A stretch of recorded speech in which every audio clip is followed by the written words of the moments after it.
প্রথমে একটা গাছ এঁকে নিতে হবে।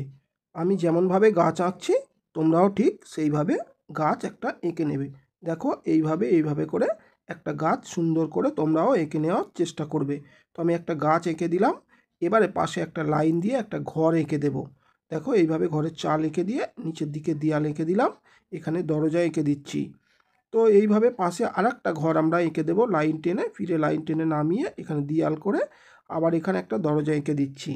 তো দুটো ঘর এঁকে দিলাম। এখান থেকে একটা নদী এঁকে দেবো, নদীর যে ডাঙার অংশ এখানে জল কমে গেছে দেখালাম। এপারে নদীটাকে জুড়ে দিলাম।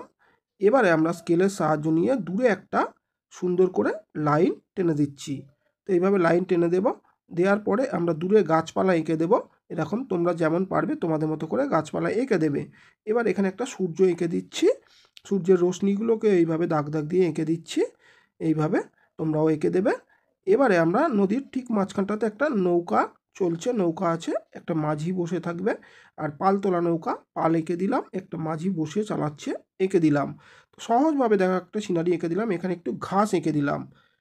তো বুঝতে পারছো একটা সিনারি সুন্দরভাবে কীভাবে। একটু পাখি এঁকে দিলাম এখানে।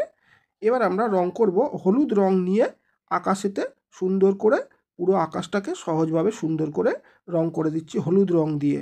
তো দেখো সুন্দর করে পুরোপুরি আকাশটাকে হলুদ রং দিয়ে সুন্দর করে ভরে দিতে হবে আমাদেরকে। তোমরাও এইভাবে দেবে সুন্দর করে। ভিডিও যদি ভালো লাগে কিন্তু একটা লাইক দিও অবশ্যই। আর ভিডিওটা যদি ভালো লেগে থাকে তাহলে শেয়ার দিও, অন্যকে দেখার সুযোগ করে দিও। সূর্যটাকে লাল রং দিয়ে ভরে দিলাম।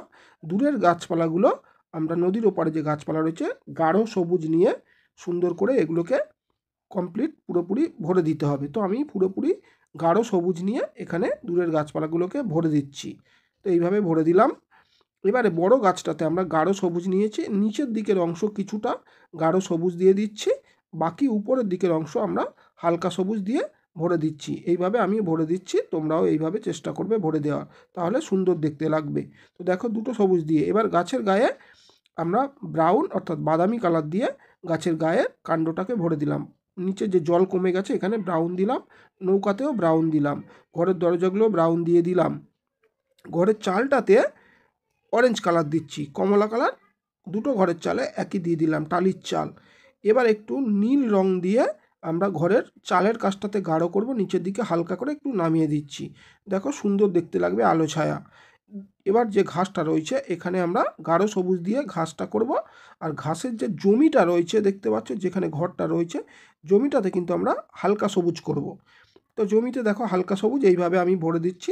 তোমরাও জমিতে সম্পূর্ণভাবে এরকম হালকা সবুজটাকে ভরে দেবে, তাহলে খুব সুন্দর লাগবে জমিটা দেখতে। তো বুঝতে পারছো এইভাবে তোমরা যদি রং করো বা কালার করো খুব সুন্দর লাগবে দেখতে। তো এইভাবে হালকা সবুজ দিয়ে জমিটা ভরে দিলাম। ভিডিও ভালো লাগলে কিন্তু একটা লাইক অবশ্যই দিও, আর কমেন্ট করে জানিও কী ধরনের ভিডিও তোমরা পছন্দ করো। তো এইভাবে ভরে দিলাম। এবার নৌকার যে পালটা রয়েছে পালতোলা নৌকায় এটা আমি লাল দিয়ে ভরে দিলাম। তোমরা চাইলে অন্য রং দিতে পারো। এবার নীল পেন্সিলের সাহায্যে আমি জলগুলো করব। দূরের গাছপালার দিকটাতে আমি গাঢ় করলাম, নিচে নদীর মাঝখানের দিকে হালকা করে মিশিয়ে দিলাম, নৌকার কাছে একটু গাঢ় করলাম, বাকি জায়গা দেখো এবার যে ডাঙার ধারে ধারে গাঢ় করে ধারের দিকে গাঢ় করলাম, মাঝখানের দিকে মিশিয়ে দিলাম। এইভাবে জলটাকে এঁকে দাও, খুব ভালো লাগবে।